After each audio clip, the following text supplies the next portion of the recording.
آج مکے میں ستم ہیں، کل مکے والے ہاتھ باندھ کے کھڑے ہوں گے، تو وہ لمحے بھی آنے والے ہیں۔ تو فرمایا قسم ہے صبح کی، والفجر، قسم ہے صبح کی، ولیال عشر، اور 10 راتوں کی۔ 10 راتوں سے مراد کیا ہے؟ یہ ذوالحج کی 10 راتیں ہیں، جو سال کی جو ہے وہ تمام راتوں سے یہ عشرہ جو ہے وہ افضل ترین عشرہ ہے۔ دوسرا قول ہے کہ یہ رمضان کے آخری عشرے کی راتیں ہیں۔ تیسرا قول یہ ہے کہ یہ محرم کی پہلی 10 راتیں۔ یہ 3 اقوال مفسرین نے بیان کیے ہیں۔ والشفع والوتر، اور قسم ہے جفت کی اور قسم ہے طاق کی۔ مفسرین نے اس پر تقریباً 36 اقوال پیش کیے ہیں، لیکن سب سے بہترین قول یہ ہے کہ جفت سے مراد مخلوق ہے اور طاق سے مراد رب تعالیٰ کی ذات ہے۔ خالق کی قسم اور مخلوق کی قسم۔ واللیل اذا یسر، اور رات کی قسم جب وہ پیٹھ پھیر کے چل دے۔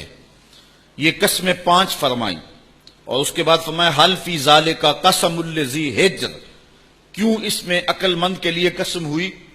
یعنی یہ 5 چیزیں عقل مند کے لیے بطور قسم کافی ہیں، اور جو عاقل نہیں ہے اس کے لیے سارے زمانے کی بھی قسم اٹھا لی جائے تو اس کے لیے وہ بھی ناکافی ہے۔ تو قسم جو ہے وہ عقل مند کے لیے پھول کی پتی سے کٹ سکتا ہے ہیرے کا جگر، مرد ناداں پہ کلام نرم و نازک بے اثر۔ ہمارے استاد کہا کرتے تھے کہ اس کو عام لوگ پڑھتے ہیں کہ پھول کی پتی سے کٹ سکتا ہے ہیرے کا جگر، تو کہتے ہیں نہیں کاٹا جا سکتا ہیرے کا جگر پھول کی پتی سے۔ یہ استفہام انکاری ہے۔ پھول کی پتی سے کٹ سکتا ہے ہیرے کا جگر، یعنی یہ ممکن ہے کہ ہیرے کے کلیجے کو پھول کی نرم نازک پتی سے کاٹ لیا جائے؟ تو جس طرح پھول کی پتی سے ہیرے کا کلیجہ نہیں کاٹا جا سکتا، اس طرح کلام نرم و نازک جو ہے وہ کسی نادان شخص پہ اثر نہیں کر سکتا۔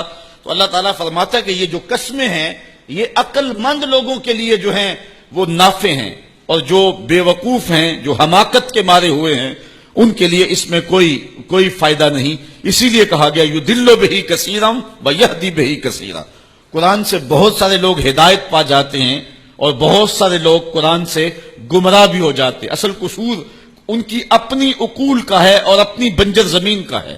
12 کے در تبش خلاف نیست، در باغ لالا رویت و در بوم خار و خس، یہ بارش برس رہی ہے۔ سعدی کہتے ہیں کہ تباہ میں مخالفت نہیں رکھتی، لیکن یہی بارش جب گندگی کے ڈھیر پہ ہوتی ہے تو بدبو پھیلتی ہے، تعفن پھیلتا ہے، اور یہی بارش جب باغ میں ہوتی ہے تو باغ کے اندر پھول کھلتے ہیں، گل لالا مہکتا ہے، یاسین اور نسترن کی بہار آ جاتی ہے۔ تو بارش وہی ہے، کہیں گندگی اور بدبو پھیل رہی ہے اور کہیں پھول چٹک رہے ہیں اور کلیاں مہک رہی ہیں۔ قرآن تو اجالا دیتا ہے اور قرآن کی قسمیں من میں یقین اگاتی ہیں، لیکن کچھ لوگ گمراہ ہو جاتے ہیں اور اسی قرآن کو پڑھ کے کچھ لوگ ہدایت کے اجالے پا جاتے ہیں۔